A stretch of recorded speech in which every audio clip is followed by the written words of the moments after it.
Meeting is being recorded. ¿Me escucha? Joan, pon la receta, por favor. ¿Ah?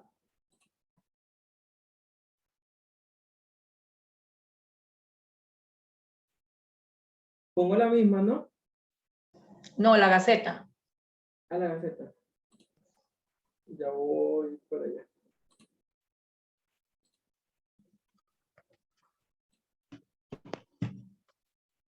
Ese fue el segundo que me mandó.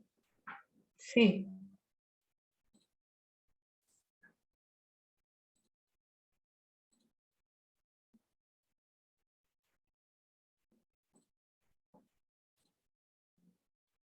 Este. Ese es el... Este. Ese. Ok. Bueno. Vamos un poquito a saber qué significa la gaceta. ¿Sí? Nosotros tenemos aquí particularmente la Gaceta Oficial 36395. Esta Gaceta Oficial significa o está referida directamente a lo que es el agua potable. ¿Puedes darle más abajito, por favor?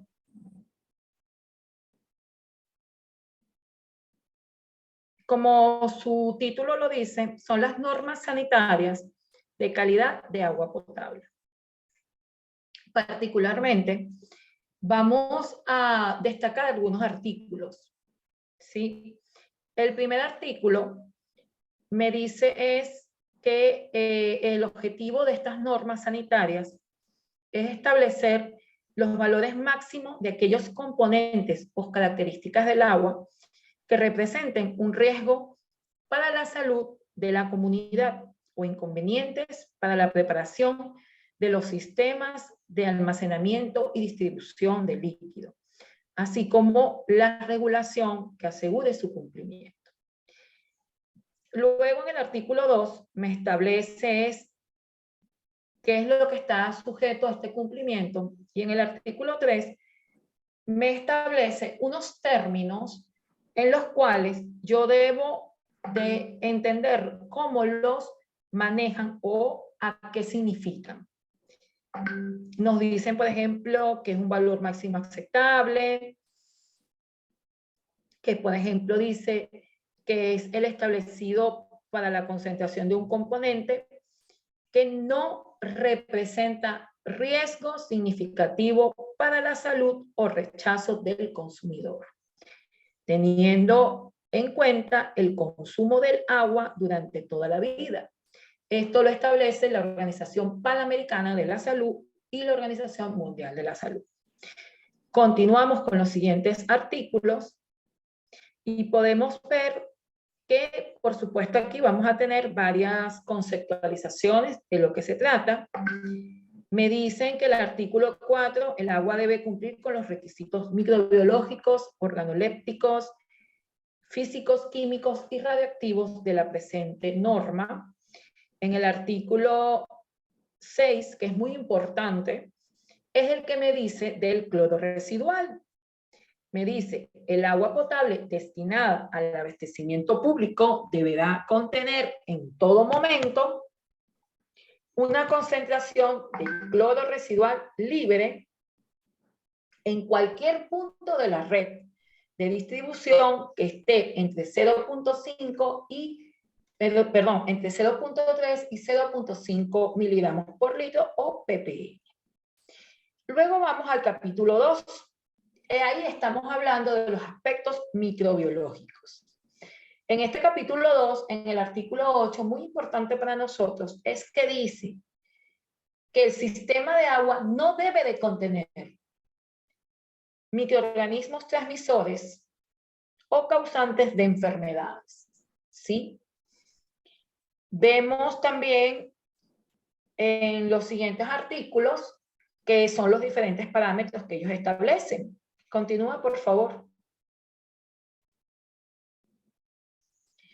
Si se han dado cuenta, siempre está la palabra no debe. No debe contener agentes patógenos, virus, bacterias, hongos, protozoarios, ni el mintos. no debe contener organismos aerobios, no debe de contener, siempre es el no debe, es decir, evitar existencia de. ¿Ok? Entonces sabemos que los microorganismos no deben estar presentes en el agua que sea abastecimiento para agua potable.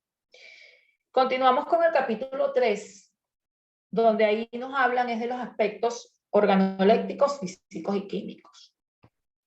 Y nos los presenta por cuadros. El cuadro 1, ponle un poquito más centrado el cuadro, por favor.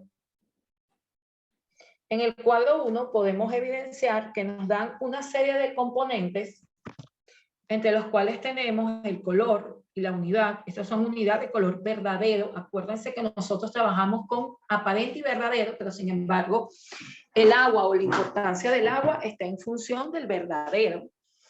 Hablamos de la turbiedad del agua, las unidades nefelométricas, el olor, el sabor, no tiene unidad, los sólidos disueltos presentes en miligramos por litro, la dureza, el pH, el aluminio, hierro, otros componentes de importancia. Podemos ver aquí que tenemos dos puntos, el valor deseable, menor a, y el máximo aceptable existente. Particularmente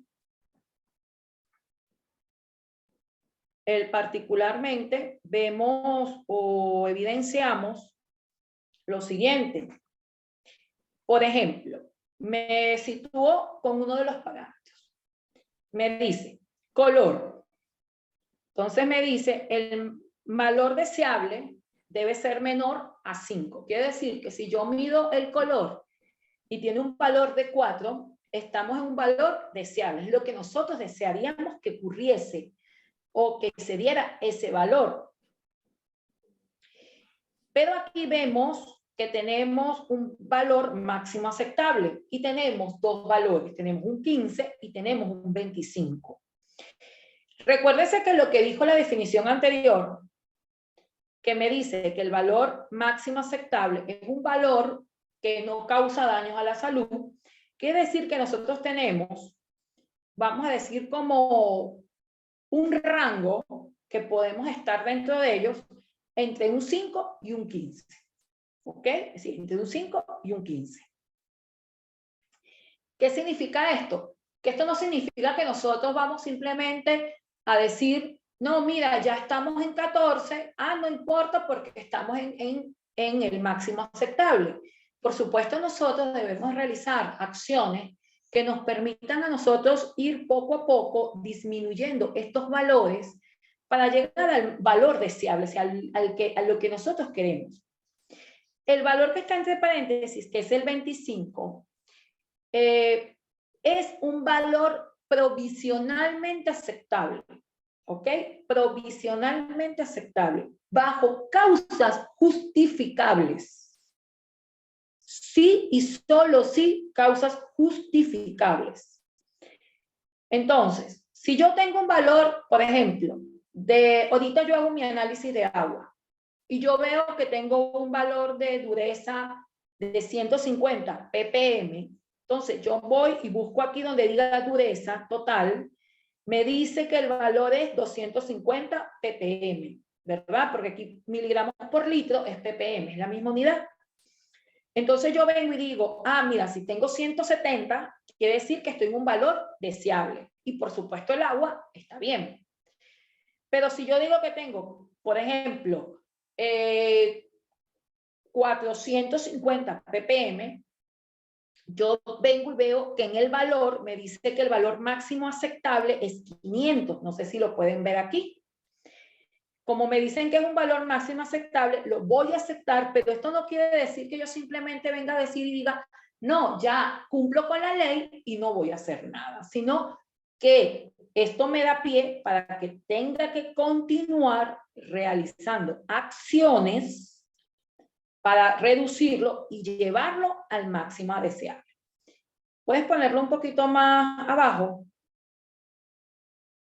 Dense en cuenta lo que les dice aquí. Los valores entre paréntesis son aceptados, que es lo que le estaba comentando, provisionalmente, en casos excepcionales, plenamente justificados ante la autoridad sanitaria. Es decir, que estos valores, que es lo que le estaba comentando, que es el 25, el 10, el 2 y el 1, son aceptados provisionalmente. No es que yo simplemente venga y diga, ah, no, es que mi valor de, por ejemplo, de hierro total, ah, mira, es que mi valor es 0.7. No, es que yo lo voy a aceptar porque estoy en el provisional. No, es justamente justificable. Es que yo tengo que establecer acciones para reducirlo. Yo tengo que hacer esa acción para que ese valor de 0.7 se reduzca por debajo de 0.3. ¿Me entienden? No es que yo haga y lo deje en ese valor. Yo tengo que hacer mi acción respectiva para que ese valor se vaya reduciendo. Más abajito, por favor. Tenemos también en el cuadro 2 son los componentes inorgánicos y en el cuadro 3 vamos a ver los componentes orgánicos. Hay una particularidad que quiero que ustedes vean. En el componente inorgánico, el valor máximo aceptable, que es lo que nosotros nos coloca, está en miligramos por litro. No sé si lo ven aquí, que esto es ppm. Vemos que, por ejemplo, nos dicen que para el valor del plomo, no sé si lo ven acá, es 0.01 ppm, aquí chiquito, no sé si lo ven. 0.01 ppm, ¿ok? Aquí. ¿Me entienden? El fluoruro particularmente está en una tabla aparte porque él depende de la temperatura. A eso lo vamos a ver ahora. Pero aquí podemos ver que me dice, ¿sí? Dice, nitrato y sale una N. Después dice nitrito y N. Y me colocan unos paréntesis que dice B y B. Que dice 45 para el nitrato, por ejemplo, y 10 para el nitrógeno. Ok. Aquí me sale una B. ¿Qué es lo que significa esto? ¿Sí? Ah, bueno, aquí abajito no sé si ven, puedes ponerlo más abajo. No sé si ustedes ven aquí la leyenda que les dice nitrato, nitrógeno y nitrito. Ok. ¿Qué es lo que les dice acá? Primero, para el B, me voy al B. Me dice, la suma de las razones entre la concentración de cada uno y su respectivo valor máximo aceptable no debe ser mayor a la unidad. ¿Qué quiere decir esto? Que yo al sumarlo no puede ser mayor al valor que me está estableciendo. ¿Y por qué? Porque a veces ocurre que el análisis se hace en función del nitrato o se hace en función solamente del nitrito. Entonces, yo tengo que estar pendiente si lo hicieron en función solo del nitrato o lo hicieron en función del nitrito. Si se han dado cuenta, en el caso del flúor, que es lo que les había comentado, el contenido de flúor, que era el que estábamos aquí arriba, que yo les dije que está C, que está aquí, que depende de la temperatura, se lo escriben. Se fijará de acuerdo al promedio anual de la temperatura máxima del aire en grados centígrados. Así que como depende de la temperatura, tenemos que tomarlo en cuenta. Igual que en el caso anterior, tenemos aquí el cloro residual. Recuérdense que tenemos el cloro residual libre y tenemos el cloro residual. Recuérdense que el cloro residual libre es el que llega a nuestros hogares, el que está dentro del sistema y todo. Y tenemos el cloro residual, que es el cuando estamos saliendo de la planta de tratamiento, que tenemos que tomarlo en cuenta. Me dicen que el valor debe ser de 1 ppm, sin embargo, en casos muy excepcionales, tal cual como te lo dice la ley, la norma, pueden aceptar hasta 3 ppm. En los casos excepcionales es que tengas demasiada cantidad de microorganismos presentes. Sin embargo, recuérdense que todo esto está bajo un acondicionamiento. Siguiente. En el caso del flúor, lo que le estaba nombrando, acuérdense que está en función del promedio de la temperatura del aire. Vemos aquí los rangos de las temperaturas del aire y vemos los tres límites, el inferior, vamos a decir el óptimo y el superior. Por supuesto, si dependiendo de la temperatura, por ejemplo, si tenemos una temperatura de 28 grados centígrados, iríamos en la parte inferior, donde está de 23.6 a 32.6. Vemos aquí los límites del inferior, tiene que ser de 0.3, me permiten 0.3 ppm del flúor, también está en ppm por si acaso. El límite óptimo debería ser 0.7 y el máximo 0.8. Esto, por supuesto, va a depender del flúor, depende de la temperatura particularmente. Si nos vamos a la siguiente tabla, son los componentes orgánicos. Y esto es algo que siempre yo se los digo, que es muy importante. Déjalo ahí. El valor está en microgramos por litro. Esto es ppb, es partes por billón. No es ppm, es partes por billón, es ppb.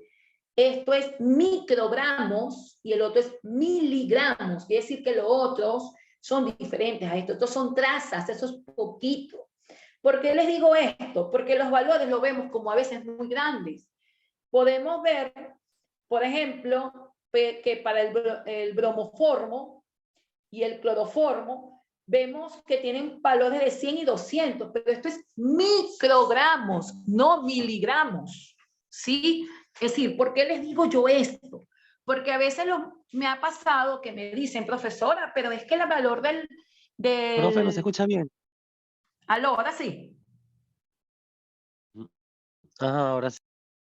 Ok, ahora sí. Ajá. A veces me comentan y me dicen, profesora, mire, usted comentó en una ocasión que el agua no debe de contener compuestos orgánicos porque son muchas veces derivados de los pesticidas o de empresas que trabajan con compuestos orgánicos y eso es dañino a la salud. Pero vemos que los valores son 200 y en cambio en los compuestos inorgánicos son 0.1, 0.01. Digo, sí, pero date cuenta que uno es ppm y el otro es ppb. Y eso significa que estamos hablando de microgramos y en otro lado estamos hablando de miligramos. Es decir, acuérdense que los miligramos es por 10 a la menos 3 y los microgramos son 10 a la menos 6. O sea, estamos hablando de dos unidades totalmente diferentes. No son unidades iguales. Y al no ser unidades iguales, el valor tenemos que estar pendiente. Podemos ver aquí, por ejemplo, diferentes tipos de compuestos, ¿sí? Vemos aquí diferentes tipos de compuestos. Vemos acá el benceno, que lo hemos utilizado, el tolueno, el sileno. ¿Por qué? Porque se utilizan en las industrias, se utilizan en las empresas para diferentes fines, diferentes acciones, y que esas trazas pueden caer en el agua y que tenemos que también normalizarlas. Pero lo importante aquí es, por favor, que nos demos cuenta que esto está en microgramos. Y cuando leamos del análisis químico, es decir, del resultado del análisis, tenemos que ver que las unidades son iguales. Tenemos que ver que miligramos por litro es ppm y microgramos por litro es ppb, es decir, partes por billón. Son dos unidades totalmente diferentes que nosotros aquí las manejamos. En lo siguiente, por favor. Aquí nos dicen, por supuesto, también la parte radioactiva. Nos dice cuánto aproximadamente puede tener la radioactividad presente en el agua. En el caso del alfa, 0.1 becquerel, esa es la unidad. Y en el caso de la radioactividad tipo beta, es de 1.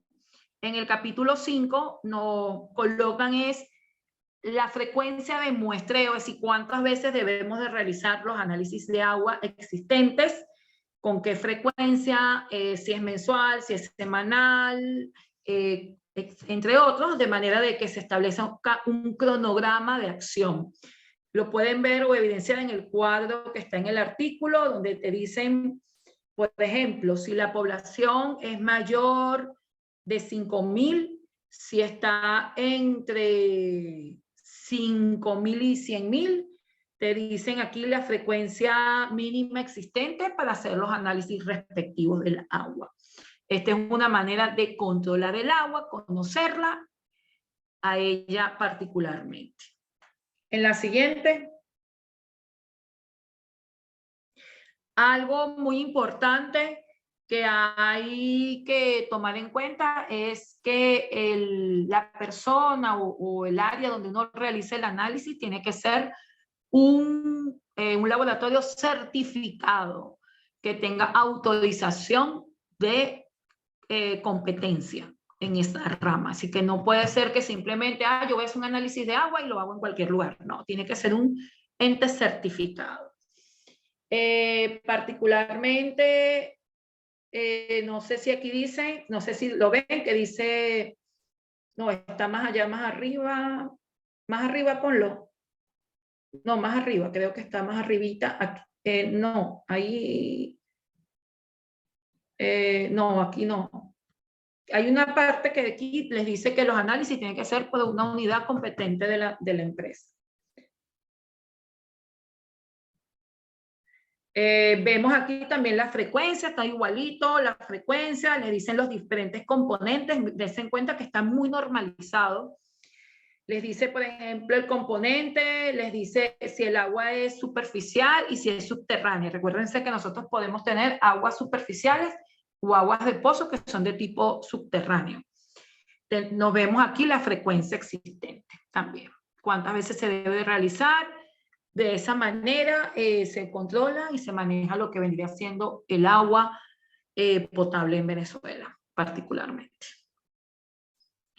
Aquí te dice que los entes responsables del abastecimiento están en la obligación de enviar mensualmente los resultados de los análisis a las autoridades sanitarias competentes. Dice aquí también, aquí está, los análisis, algo muy importante, los análisis están establecidos de acuerdo a los métodos estándar de la AIWA, que es justamente, ellos son es como el ente general donde te dicen todo cómo hacer cada tipo de análisis. No es que nosotros sencillamente vayamos a agarrar y utilizamos un análisis a criterio propio, no. O sea, existen unos paso a paso, existe cómo conservar la muestra, cómo realizar cada uno de los análisis, si yo quiero determinar el pH, si yo quiero determinar la dureza, si yo quiero determinar el color, todo eso existe un paso a paso. O sea, no es simplemente decir y ya culmino cómo lo realizo. Ok, la siguiente, el decreto, por favor. No, ya es en la otra diapositiva. Ok. Vamos a hacer una breboca el día de hoy con el decreto 883, sin embargo, posteriormente lo vamos es como a, ¿cómo les digo? Vamos a aumentar o vamos a indagar un poco más con ella. El decreto 883 lo vamos a dividir en dos secciones, en la parte de aguas brutas o aguas para suministro, para uso y aguas residuales. El día de hoy vamos a hablar un poquito del agua bruta y luego hablamos del agua residual.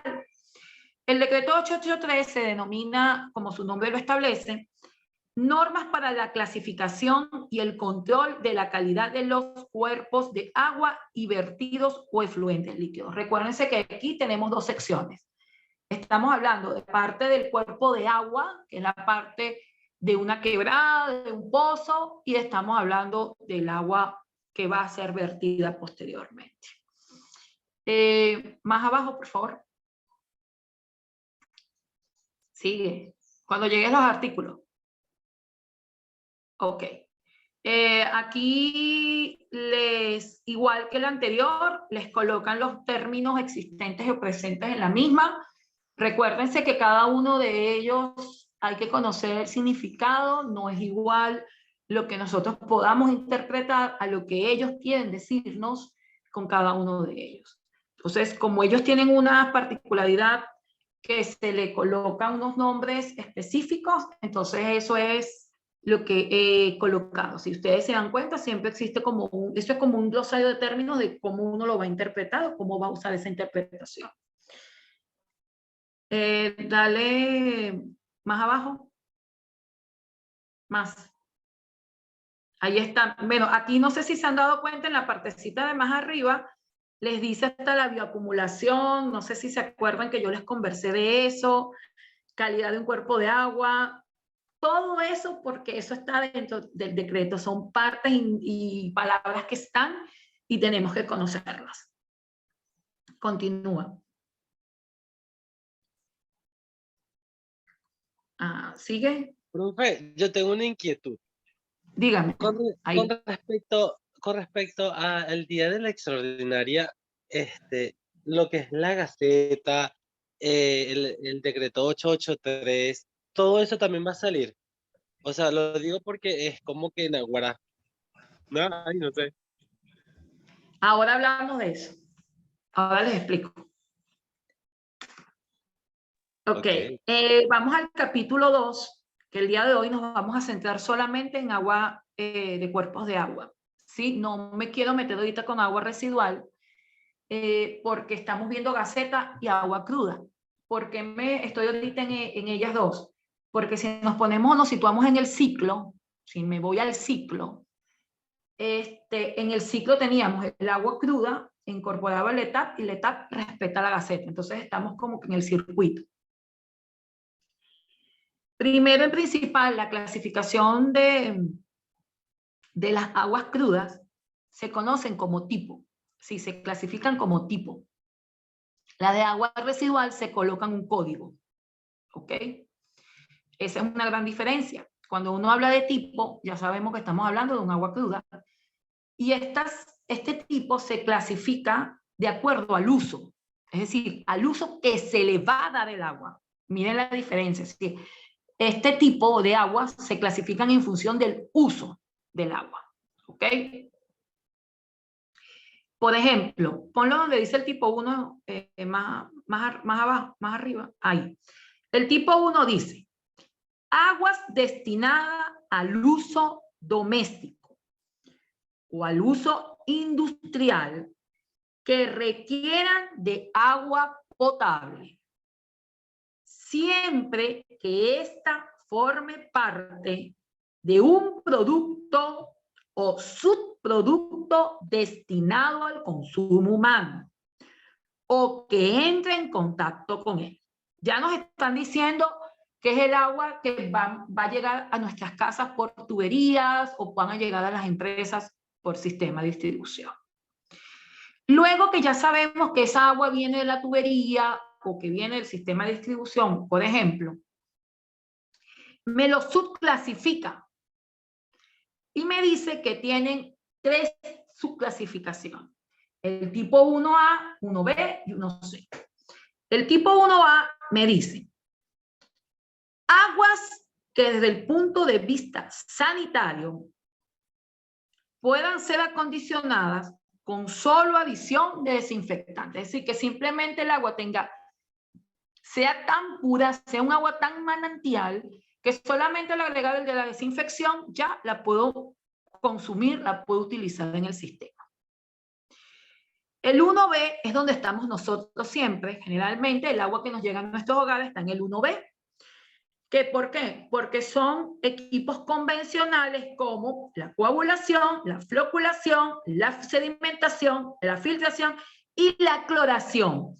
No me dicen desinfección, me dicen cloración, porque recuérdense que les comenté, ya se los he dicho anteriormente, que en Venezuela se utiliza el cloro como desinfectante, entonces habla automáticamente, parametrizan a cloración. Si no te dicen es ozono, no te hablan de UV, te hablan directamente de cloración. ¿Por qué? Porque es el sistema que se utiliza en Venezuela.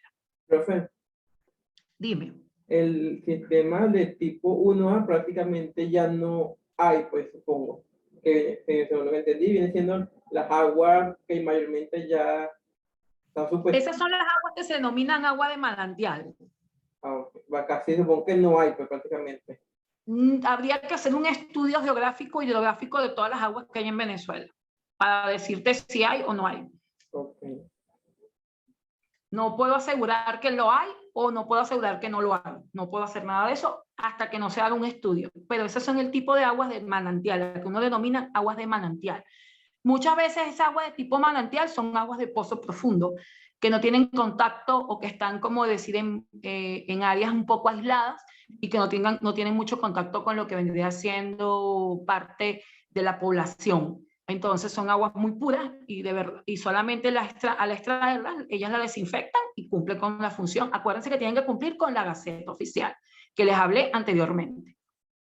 Okay.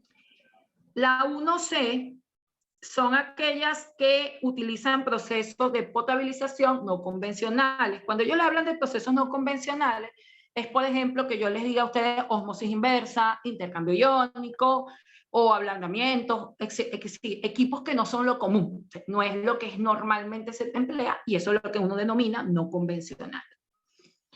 Tenemos, por ejemplo, tipo 2, que son aguas de uso agropecuario.